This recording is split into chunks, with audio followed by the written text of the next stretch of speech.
Di suatu tempat yang jauh, terdapat sebuah pantai yang dikenal dengan sebutan Pantai Selatan.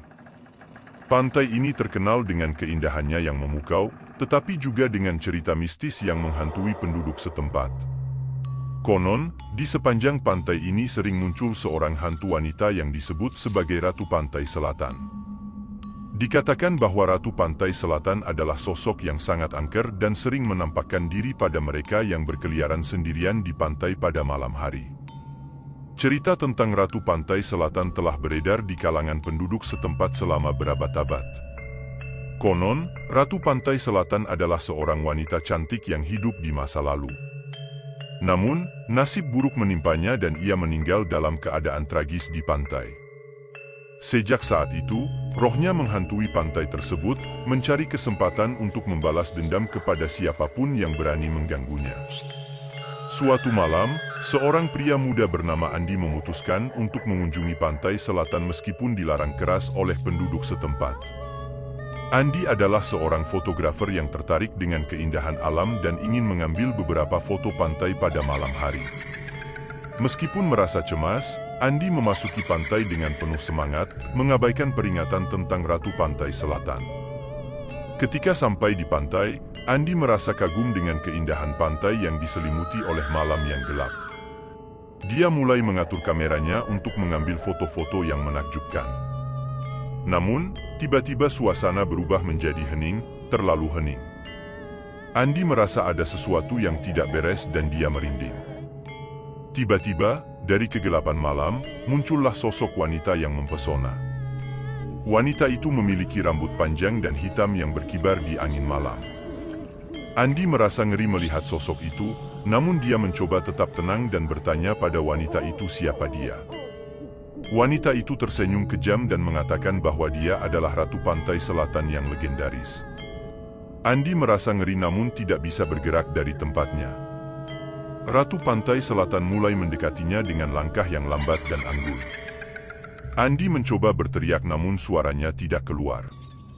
Dia merasa seperti terhipnotis oleh kecantikan dan ketakutan yang terpancar dari sosok itu.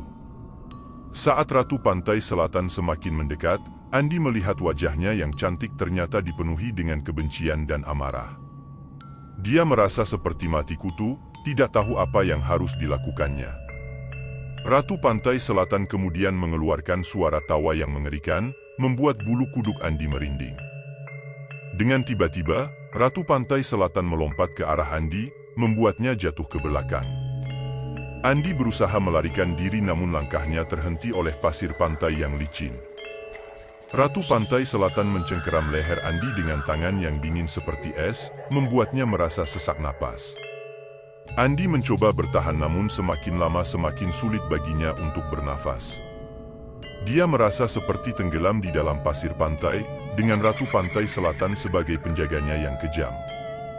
Akhirnya, Andi kehilangan kesadaran, meninggalkannya dalam kegelapan yang menyelimuti pantai. Pagi hari tiba, penduduk setempat menemukan tubuh Andi tergeletak di pantai dengan wajahnya yang pucat dan mati. Mereka segera menyadari bahwa Andi telah menjadi korban dari Ratu Pantai Selatan yang ganas. Kejadian itu menjadi peringatan bagi mereka yang berani mengunjungi pantai selatan pada malam hari, bahwa legenda Ratu Pantai Selatan adalah nyata dan sangat berbahaya. Setelah kematian tragis Andi, cerita tentang Ratu Pantai Selatan semakin menyebar luas di kalangan penduduk setempat. Mereka menjadi semakin takut dan paranoid, merasa bahwa setiap langkah mereka di pantai bisa menjadi langkah terakhir mereka. Beberapa orang bahkan mulai menghindari pantai sepenuhnya, takut akan bertemu dengan Ratu Pantai Selatan. Namun, tidak semua orang percaya akan keberadaan Ratu Pantai Selatan. Seorang wanita muda bernama Maya, yang baru saja pindah ke desa tersebut, merasa penasaran dengan cerita-cerita mistis yang mengelilingi pantai. Maya adalah seorang peneliti sejarah yang tertarik dengan warisan budaya dan cerita rakyat. Dia memutuskan untuk menyelidiki lebih lanjut tentang asal-usul Ratu Pantai Selatan. Maya mulai berkunjung ke perpustakaan desa dan mengumpulkan informasi dari penduduk setempat yang bersedia berbicara dengannya. Dia menemukan bahwa cerita tentang Ratu Pantai Selatan telah ada sejak zaman dulu kala, dan banyak yang percaya bahwa sosok itu benar-benar ada. Maya juga mengetahui bahwa ada ritual kuno yang dilakukan oleh suku-suku pribumi di daerah tersebut untuk menghormati Ratu Pantai Selatan dan memohon perlindungannya. Semakin Maya mendalami cerita tersebut, semakin dia merasa terpanggil untuk menemukan kebenarannya. Dia merencanakan sebuah ekspedisi ke Pantai Selatan untuk mencari bukti-bukti yang dapat memastikan keberadaan Ratu Pantai Selatan.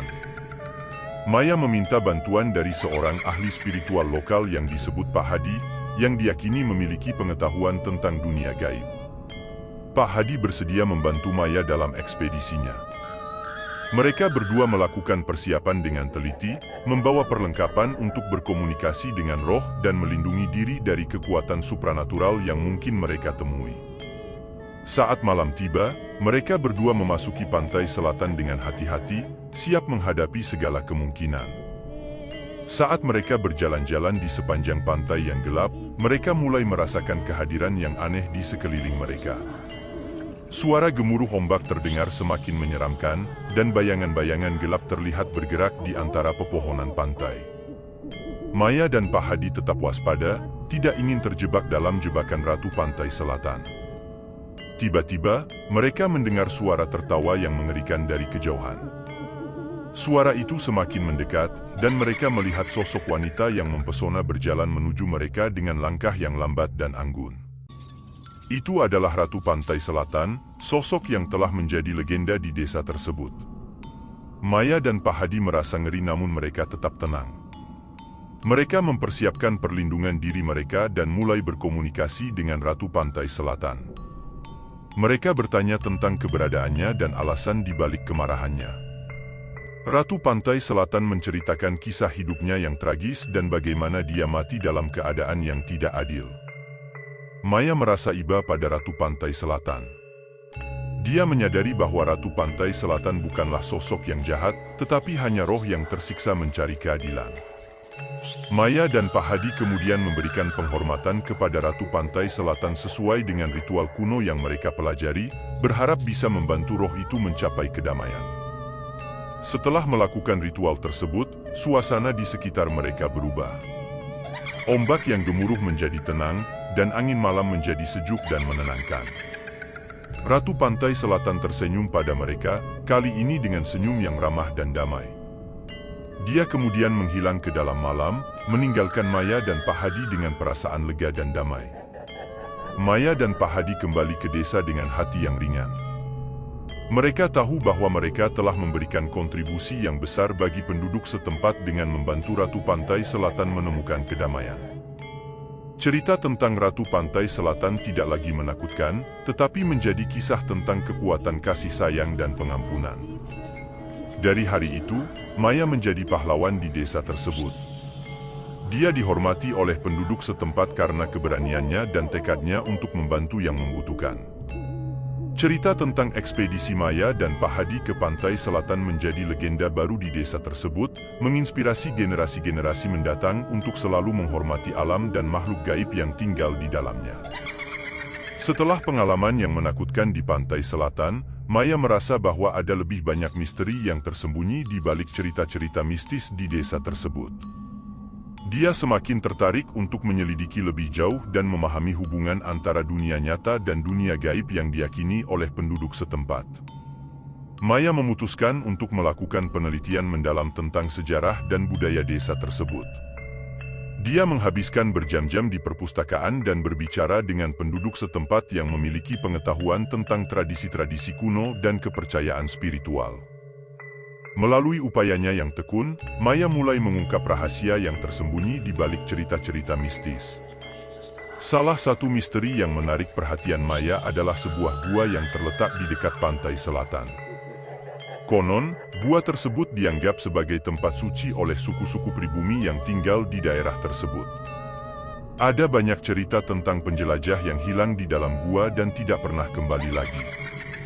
Maya merasa bahwa gua tersebut mungkin memiliki kunci untuk memahami lebih dalam tentang hubungan antara dunia manusia dan dunia gaib. Dengan bantuan Pak Hadi, Maya mempersiapkan sebuah ekspedisi ke dalam gua tersebut. Mereka membawa peralatan yang diperlukan dan berencana untuk menjelajahi setiap sudut gua untuk mencari tahu apa yang sebenarnya terjadi di dalamnya. Meskipun diberi peringatan oleh penduduk setempat untuk tidak masuk ke dalam gua tersebut, Maya dan Pak Hadi tidak bergeming. Ketika mereka memasuki gua, suasana menjadi semakin gelap dan menakutkan. Mereka harus bergantung pada senter mereka untuk melihat sekeliling. Tetapi bahkan dengan cahaya yang redup, mereka bisa melihat bahwa gua tersebut sangat luas dan rumit.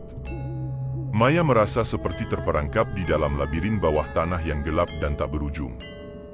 Saat mereka menjelajahi gua, mereka mulai merasakan kehadiran yang ganjil di sekeliling mereka. Suara-suara aneh terdengar di kejauhan, dan bayangan-bayangan misterius terlihat melintas di depan mata mereka. Meskipun merasa takut, Maya dan Pak Hadi terus maju dengan tekad yang kuat, ingin mencari tahu apa yang sebenarnya ada di dalam gua tersebut. Tiba-tiba, mereka tiba di sebuah ruangan besar di dalam gua. Ruangan itu dipenuhi dengan berbagai ukiran dan simbol-simbol kuno yang tidak diketahui maknanya. Maya merasa bahwa mereka telah menemukan sesuatu yang sangat penting, sesuatu yang bisa mengungkapkan rahasia yang tersembunyi di balik cerita-cerita mistis di desa tersebut. Namun, sebelum mereka bisa mengeksplorasi lebih lanjut, mereka dihadang oleh sebuah kehadiran yang menakutkan. Sebuah entitas gaib yang gelap dan menakutkan muncul di depan mereka, menghalangi mereka untuk melanjutkan perjalanan mereka. Maya dan Pak Hadi merasa terjebak dan tidak tahu apa yang harus dilakukan. Dengan cepat, mereka mengingat pelajaran yang mereka pelajari tentang cara berkomunikasi dengan roh-roh yang tinggal di dunia gaib. Mereka mulai melakukan mantra-mantra kuno yang mereka pelajari, berharap bisa meredakan kemarahan entitas tersebut dan mendapatkan izin untuk melanjutkan perjalanan mereka. Setelah beberapa saat yang tegang, entitas tersebut akhirnya mereda dan membiarkan Maya dan Pak Hadi melanjutkan perjalanan mereka. Mereka mengeksplorasi ruangan tersebut lebih lanjut dan menemukan artefak kuno yang diyakini memiliki kekuatan magis.